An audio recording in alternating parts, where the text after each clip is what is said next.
प्यारे बच्चों, पुनः एक बार आपका स्वागत। आज हम कक्षा 12 का इतिहास में अध्याय नंबर 12 इसका अध्ययन करेंगे।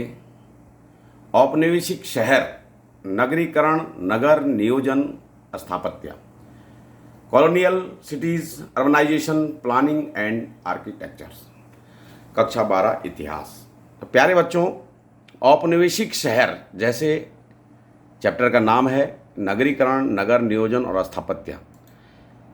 इस चैप्टर में सर्वप्रथम हम ये अध्ययन करेंगे कि औपनिवेशिक शहर यानी भारत में शहरीकरण की प्रक्रिया पर चर्चा करेंगे, जो कि पिछले चैप्टर में हमने उपनिवेशवाद और देहात आपको पढ़ाया था। तो औपनिवेशिक शहर किस तरह से यहाँ पर बने और किस तरह से ईस्ट इंडिया कंपनी ने बड़े बड़े औपनिवेशिक शहरों का निर्माण किया और वहाँ पर अपना शासन चलाया। तो 3 शहर मूलतः सबसे पहले हमारे पास जो हैं मद्रास, कलकत्ता और मुंबई। ये 3 बड़े शहरों की बात कर लेते हैं जो सर्वप्रथम औपनिवेशिक शहर बने। ये तीनों शहर मूलतः मत्स्य ग्रहण और बुनाई के गांव थे। ईस्ट इंडिया कंपनी ने इनको अपनी व्यापारिक गतिविधियों के कारण व्यापार के महत्वपूर्ण केंद्र बनाया। सन 1639 ईस्वी में ईस्ट इंडिया कंपनी के एजेंटों ने मद्रास को औपनिवेशिक शहर बनाया और इसी तरह से 1690 ईस्वी में एजेंटों के द्वारा ही कलकत्ता को औपनिवेशिक शहर बनाया गया, ईस्ट इंडिया कंपनी के एजेंटों के द्वारा। और सन 1661 ईस्वी में ब्रिटेन के राजा ने यह शहर, मुंबई शहर, ईस्ट इंडिया कंपनी को दे दिया था। यानी ब्रिटेन का जो राजा था चार्ल्स द्वितीय, उनको यह शहर उनकी पत्नी कैथरीन के विवाह के समय दहेज में मिला था। क्योंकि भारत में ईस्ट इंडिया कंपनी से पहले भी बहुत सारी कंपनियां थी, विदेशी कंपनियां, जिन्होंने व्यापार किया था। तो पुर्तगाली जो राजा थे, उन्होंने अपनी पुत्री का विवाह चार्ल्स द्वितीय, इंग्लैंड के चार्ल्स द्वितीय से किया था। तो उस समय दहेज में ये शहर उनको दिया था और बाद में 1661 ईस्वी में ब्रिटेन के राजा ने इसे ईस्ट इंडिया कंपनी को दे दिया था। तो पूरे चैप्टर के अंदर खास तौर से हम इन 3 बड़े शहरों के नगर नियोजन की बात करेंगे। लेकिन प्यारे बच्चों, सबसे पहले इस काल को समझने के लिए, क्योंकि ये 19वीं शताब्दी की बात है कि जब ये 19वीं शताब्दी के मध्य तक जो छोटे छोटे कस्बे हुआ करते थे वो बड़े शहर बन गए और जहाँ पर नए शासकों ने पूरे देश पर नियंत्रण किया। ये बड़े शहर आर्थिक गतिविधियों के केंद्र बन गए। लेकिन इससे पहले 19वीं सदी से पहले हम आपको पूर्व औपनिवेशिक काल के कस्बे और शहर के बारे में पहले जानकारी देंगे कि 16वीं 17वीं शताब्दी की बात है। तो किस तरह से शहर बने और कस्बे, क्या मतलब होता है कस्बे का। सबसे पहले औपनिवेशिक काल में जो शहरों का विकास या अन्वेषण हम करते हैं, तो यहाँ पर सबसे पहले हम कस्बों पर नज़र डालते हैं। कस्बों को सामान्यतः जो है ग्रामीण इलाकों के विपरीत परिभाषित किया जाता है, यानी गांव से अलग, यानी गांव के पास जो छोटे शहर होते हैं। अब प्रश्न उठता है कि ये कस्बे, इनको फिर कस्बा क्यों कहा गया?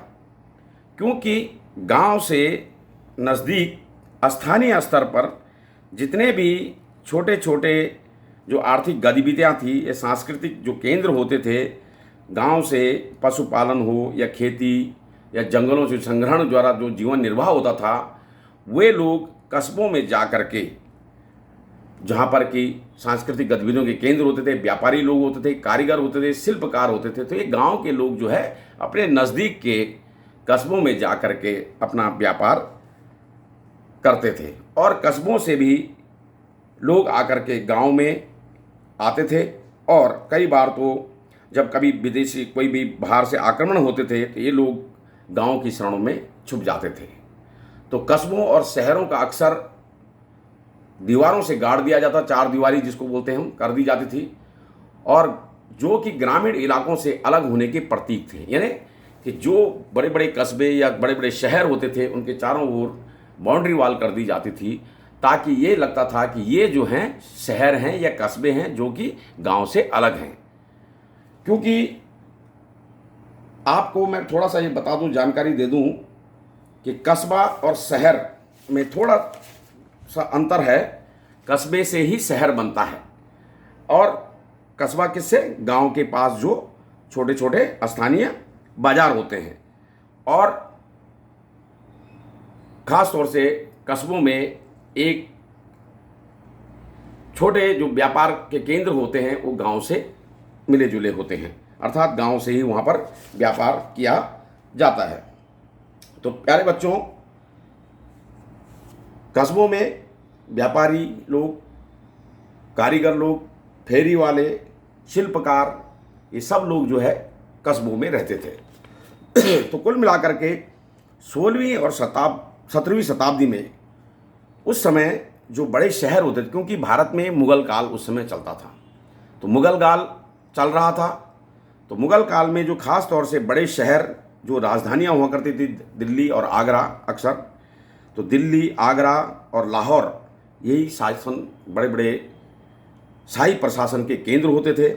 और बड़े बड़े महत्वपूर्ण यहाँ पर मनसबदार, जिनको हम जागीरदार भी कहते हैं, ये अलग अलग क्षेत्रों में अपना काम करते थे और शहरों में ये अपने आवास रखते थे। तो यानी कि बहुत कम बड़े शहर हुआ करते थे जो कि मुगल सल्तनत के अधीन थे। तो इसके बाद दक्षिण भारत की बात करें अगर हम, तो वहाँ पर मदुरई है, जैसे मदुरई शहर तमिलनाडु में, कांचीपुरम, यहीं पर इन शहरों में बहुत अधिक यहाँ पर धार्मिक त्यौहार, मेले इत्यादि हुआ करते थे, जहाँ पर कि मंदिर, मस्जिद सब हुआ करता था। तो इस तरह से ये कुछ ऐसे शहर थे कि जो मुगल काल के समय में थे। लेकिन 18वीं शताब्दी में इसमें बड़ा परिवर्तन आया, क्योंकि मुगल काल के जो सीमित शहर थे, जैसे मैंने अभी बताया दिल्ली, आगरा, लाहौर, ये तो क्या है, राजनीतिक केंद्र होते थे। लेकिन जैसे जैसे ईस्ट इंडिया कंपनी ने यहाँ पर अपना दबदबा बनाना शुरू कर दिया, तो इन शहरों का प्रभुत्व जो है धीरे धीरे खत्म होता गया और नई क्षेत्रीय ताकतों का उदय हुआ, यानी नए शहरों का विकास हुआ। तो जैसे अभी थोड़ी देर पहले मैंने बताया था, मद्रास जिसको हम चेन्नई बोलते हैं आज, कलकत्ता जिसको कोलकाता बोलते हैं, और बम्बई जिसको मुंबई बोलते हैं। इन बड़े शहरों के अलावा, 3 प्रमुख शहरों के अलावा 18वीं शताब्दी में लखनऊ, हैदराबाद, श्रीरंगपट्टनम, पुणे, तंजौर, नागपुर, बड़ौदा आदि ऐसे बहुत सारे शहरों का ऐसा उदय हुआ जहाँ पर ईस्ट इंडिया कंपनी ने इनको औपनिवेशिक शहर बनाया और अपना यहाँ पर व्यापार को आगे बढ़ाया। इसी तरह से कस्बे और गंज का निर्माण हुआ। कस्बे तो आप जानते हैं कि जहाँ पर गांव से व्यापार होता है, लेकिन गंज भी इसी तरह से होता है कि जहाँ पर एक अस्थायी रूप से बाजार होता है, जहाँ पर कि कपड़ा वाले, फल, सब्जी, दूध उत्पादन इससे जो संबंधित होते हैं, इसको गंज कहा जाता है, यानी कस्बे का ही दूसरा रूप है गंज। तो यूरोपीय कंपनियों ने विभिन्न स्तरों पर 18वीं शताब्दी में अपनी व्यापारिक कोठियाँ स्थापित कर ली थी, जिसके कारण से मुगल काल के जो प्रमुख शहर थे वो भी उनके हाथ से जा रहे थे। तो 1510 ईस्वी में पुर्तगालियों ने पणजी यानी गोवा में जो है अपना व्यापारिक कोठियाँ स्थापित की। डचों ने 1605 ईस्वी में मछलीपट्टनम पर यहाँ पर अपनी व्यापारिक कोठियाँ की। मद्रास में अंग्रेज़ों ने 1639 में, अभी थोड़ी देर पहले बताया मैंने, इसको अपना औपनिवेशिक शहर बनाया। तथा फ्रांसीसियों ने 1673 ईस्वी में पांडिचेरी या पुंडीचेरी, इसको पुंडीचेरी भी बोला जाता है, को अपनी व्यापारिक कोठियाँ स्थापित की। कहने का तात्पर्य, इन विदेशी कंपनियों ने भारत के मुगल काल के जो शहर थे उनको छोड़ करके अन्य शहरों पर अपने व्यापार को बढ़ाना शुरू किया, और जिसके कारण से ये शहर फलने फूलने लगे। और ख़ास तौर से 1757 का जो प्लासी का युद्ध था, उस प्लासी के युद्ध में जब अंग्रेज़ों ने कलकत्ता पर अपना अधिकार कर लिया था और ख़ास तौर से कलकत्ता को उन्होंने अपना औपनिवेशिक शहर यहाँ पर बनाया था। तो कुल मिलाकर के मद्रास, कलकत्ता, मुंबई ये बंदरगाह थे, समुद्र के किनारे ये शहर हैं। तो ये जो हैं आर्थिक गतिविधियों के केंद्र बन गए, यानी आर्थिक राजधानी अभी इनको कह सकते हैं। और 19वीं शताब्दी में तो आकर के मुंबई का आधा 50% आयात और निर्यात मुंबई से होने लगा, यानी आर्थिक राजधानी मुंबई कहलाने लगी। तो प्यारे बच्चों, थोड़ा इन औपनिवेशिक शहरों के बारे में मानचित्र में भी आपको दिखा देते हैं कि खास तौर से 3 बड़े पहले औपनिवेशिक शहर देखिए। यह है मुंबई महाराष्ट्र में, ये मुंबई है महाराष्ट्र में, और यह है दक्षिण भारत मद्रास, चेन्नई जिसको हम बोलते हैं, देख रहे हैं आप लोग। और ये पूर्वी भारत में कलकत्ता, यहाँ पर देखिए कलकत्ता, यहाँ पर कलकत्ता है, ये आ गया कलकत्ता। तो ये 3 तो बड़े औपनिवेशिक शहर थे, लेकिन बाद में जो मैंने बताया कि और शहर भी फले फूले। ये मुगल काल के समय में आगरा, दिल्ली, और बाद में जो शहर औपनिवेशिक शहरों का जिनमें निर्माण हुआ, लखनऊ हो गया, बड़ौदा हो गया, ये गुजरात में, सूरत हो गया गुजरात में, पूना जो है ये महाराष्ट्र में, और श्रीरंगपट्टनम ये जो है कर्नाटक में। तो कुल मिलाकर के मैप के द्वारा भी आप इनको समझ सकते हैं। अब आती है बात कि औपनिवेशिक शहरों में, इनकी शहरों की हम पड़ताल कर लेते हैं कि क्या क्या इन शहरों में होता था, खास तौर से किस तरह से आंकड़े सुरक्षित और संग्रहित किए जाते थे। तो इसमें सबसे पहले औपनिवेशिक शासन में जो हिसाब किताब होता था, उसके आंकड़े और जानकारी संग्रह करने पर बहुत जोर दिया जाता था, क्योंकि व्यावसायिक मामलों को चलाने के लिए व्यावसायिक गतिविधियों पर विस्तृत ब्यौरा रखा जाता था। जीवन की गति और दिशा पर नज़र रखने के लिए नियमित रूप से सर्वेक्षण किया जाता था। सर्वेक्षण, सर्वे ऑफ इंडिया आप जानते हैं, देहरादून में इसका मुख्यालय है।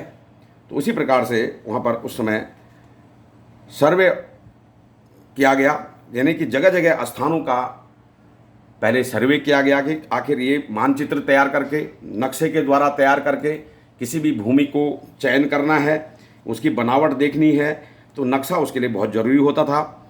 और इस जानकारी के सहारे ही पूरे इलाके का नियंत्रण कायम कर सके, यानी कि शहर, यहाँ पर इसकी भूमि कैसी है, बड़ा शहर बनाने लायक है या नहीं है, या यहाँ पर व्यवसाय किस तरह से विकसित किया जा सकता है, पहाड़ियाँ, नदियाँ, हरियाली, ये सब चीज़ों को जो है नक्शे के दिखा करके और सर्वेक्षण के रूप में किया जाता था, और इन रिकॉर्ड्स को आसानी से संभाल के रखा जाता था। क्योंकि कहीं पर भी मकानों की सघनता, गुणवत्ता, सड़कों की स्थिति, व्यावसायिक संभावनाओं को पता लगाने के लिए टैक्स व्यवस्था की रणनीति बनाने में ये जो है हमारे नक्शे होते थे या मानचित्र होते थे, इनकी मदद मिलती थी। 19वीं सदी के आखिर में अंग्रेज़ों ने वार्षिक, मतलब साल भर में नगर पालिका कर वसूली करना शुरू किया था। यानी कि नगर पालिका के, नगरों के अंदर जो नगर पालिका होती है, वो जिसको हम टैक्स के रूप में भरते हैं साल भर में, तो आज भी हम भरते हैं महीने में या साल भर में, हाउस टैक्स वगैरह जैसे आप लोग देते हैं। तो इस तरह से नगर पालिकाओं के द्वारा ये कर लगाना शुरू किया वार्षिक रूप से, और इस कारण से बड़े बड़े जो नगर निगम या नगर पालिका होते थे, इनमें ये रिकॉर्डों को आराम से संभाल के रखा जाता था कि किस व्यक्ति ने टैक्स दिया है, किसने नहीं दिया है। तो कुल मिलाकर के प्यारे बच्चों, कई बार प्रश्न इस तरह से भी पूछ लिया जाता है, जो अभी तक मैंने आप लोगों को पढ़ाया, तो इसमें खास तौर से औपनिवेशिक शहरों में रिकॉर्ड संभाल कर क्यों रखे जाते थे, जो अभी मैंने बताया। औपनिवेशिक शहर में शहरीकरण के रुझानों को समझने के लिए जनगणना संबंधी आंकड़े, अब देखिए जनगणना संबंधी आंकड़े, इस पर भी प्रश्न पूछ लिया जाता है। आखिर भारत में आज भी 10 की जनगणना होती है, इसकी शुरुआत कैसे हुई, थोड़ा इस पर बात कर लेते हैं। जनगणना यानी लोगों के जनसंख्या की गणना करना, इसका पहला प्रयास यद्यपि 1872 ईस्वी में शुरू हुआ, लेकिन जो 10 की या हर 10 साल के बाद जो नियमित रूप से जनगणना भारत में हुई थी, वो सन 1881 ईस्वी में शुरू की गई थी, और ये बाद में हर 10 साल के बाद ये नियमित व्यवस्था बन गई थी। आखिर जब हम इन रिपोर्ट को देखते हैं कि जनगणना से निकलने वाले आंकड़े, क्यों जनगणना आवश्यक है। जनगणना को आवश्यक इसलिए होता है कि हमारे पास ऐतिहासिक परिवर्तन को मापने के लिए एक ठोस जानकारी उपलब्ध हो जाती है। यानी कि भाई जन्म दर क्या है, शहरों की मृत्यु दर कितनी है, बीमारियों से होने वाली मौत कितनी है, किस उम्र के लोग जैसे आज भी होती है, यानी कि कितने युवा हैं, कितने बुजुर्ग हैं, कितने बच्चे हैं, जाति कितने जाति के लोग हैं, लिंग पुरुष महिला, कितने व्यवसाय करने वाले, यानी कि कितने लोग नौकरी वाले हैं या मजदूर हैं या व्यापारी हैं। इस तरह के आंकड़े जो होते हैं जनगणना में लिए जाते हैं।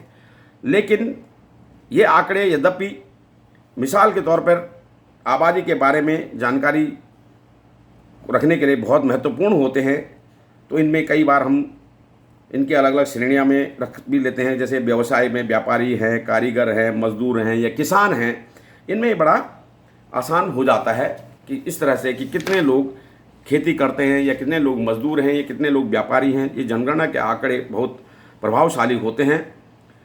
तो मैंने बच्चों इस आंकड़े से यद्यपि किसी भी शहर के बारे में, उसके जनसंख्या के बारे में आसानी से पता लगाया जा सकता, लेकिन कभी कभी जनसंख्या आंकड़ों में भ्रम की स्थिति पैदा हो जाती थी।